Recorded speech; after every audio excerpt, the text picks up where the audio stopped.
Aaminin niyo ba siya sa publiko? Hindi niya tago yun. Giselle po ni Francine pag malaki siya sa ayos. Oo. Kahit sino man talaga mo. Ano po yung Aaminin niyo ba sa publiko ang magiging story? Papa Billboard ko.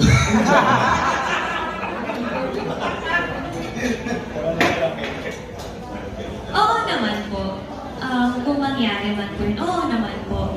Pero hindi po ibig sabihin na porket aaminin or inamin in the future, if ever, hahayaan na rin po na maging curious ang mga tao sa kung anong meron kami in the future. Kasi sa akin po kapag ka sinabi, love nyo ang isa't isa, dapat protected nyo yung meron kayo eh. Kung ako po, kung magiging girlfriend ako in the future, ayoko pong may mangyayari lang. Gusto ko pong